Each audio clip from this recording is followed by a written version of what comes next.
Hey guys, welcome along to Here's Rodder's Reviews. We've finally gotten our first look at Masters of the Universe Revelation. I am stupidly excited to see this after seeing the teaser.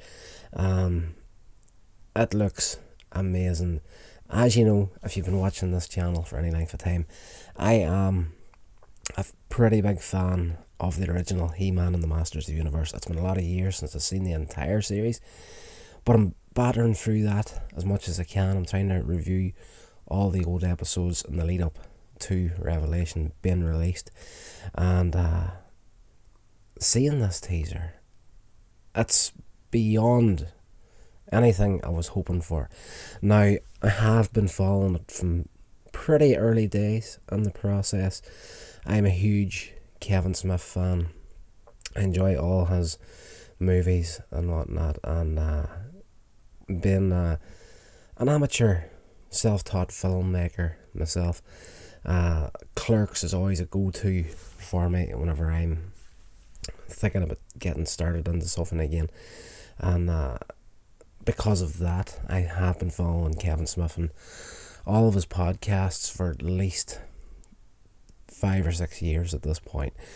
So even whenever, before it was even public knowledge that he was part of Revelation as a showrunner, he was talking about this stuff on and off on his podcasts for months before the news came out. And he is actually a huge fan of the original show. So I had very high hopes whenever it actually all started to happen. Then of course everything happened in 2020 and 2021 so far. The whole thing's been kind of held back for quite a while now, and we finally have it. And he is true to his word. He said it was going to be very close to the original, a spiritual sequel, if you will, and it definitely is. I have heard some channels online talking about it. It seems to be very woke and whatnot. It's I've said it before on some of my shows, even over in the vlog channel. I kind of touched on this on and off. It seems that people, whenever they're going to review something, or they're running something online, I guess here, if you go to the negative place first, you're going to get more views and whatnot. It's like, since the rise of the drama channels and everything, that just seems to have been the way things have been going, and it's no different from what's happened with Revelation here. People are getting into it about it being very woke, and for a show that's based in He-Man and the Masters of the Universe, the females are very much in the forefront of it. And it's blatantly obvious to me, having actually been going through the original series myself in the last few months. Like, the female characters of He-Man and the Masters of the Universe were always very much in the forefront. You've got Evelyn on the villain side.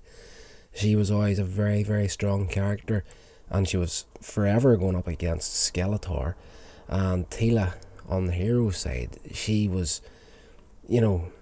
more than a match for any of the male characters in the show. Even back in 1983, I think it was originally aired, 82, 83. And the whole woke argument at the minute, just that does not make sense. The Sorceress, the strongest character bar He-Man in the entire universe, is a female character.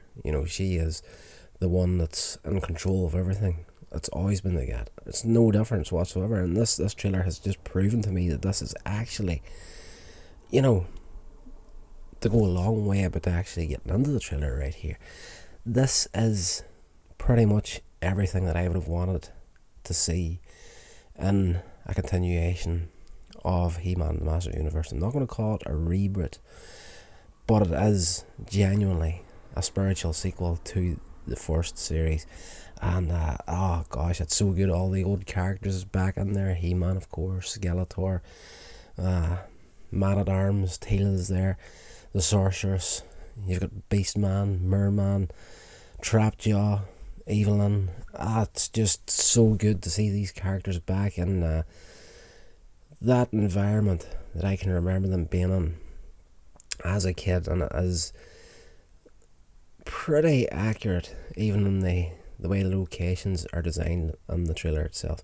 Now, the one thing I would say about the trailer is that opening shot of Castle Grayskull was the animation, don't get me wrong, looks amazing, but it's very, very clean. Very clean. There was something about the backgrounds in the original series they looked very edged, if you know what I mean. They're just like, if something like Castle Grayskull is a castle that has been there for centuries, and in the original series, like, just the detail of it, and even in the way that the stone of the castle was drawn, it just looked incredibly old. And this one here, it just seems a little bit too fresh. This is the only downside I would give to this teaser, but it's going to be good. It's going to be so good. Battle Cat, of course, is in there. Orko, I want to get a look at Orko's design a little bit better.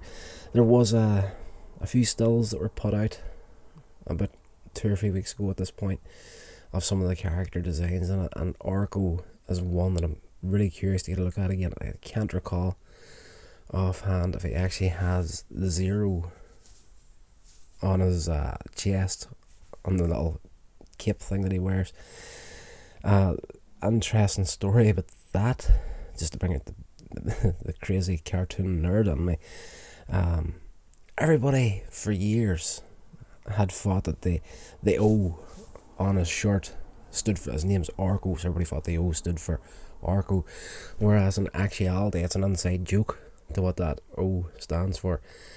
Turns out the original animators on He-Man and the Masters of the Universe back in 1982-83 weren't paid a lot for the work that they did on the show, and quite a few of the characters that were introduced into He-Man and the Masters of the Universe were actually thought up and designed by the artists themselves at times, and Orko was one of those characters, and the guys that came up with the concept of him didn't actually get paid for the creation of the character.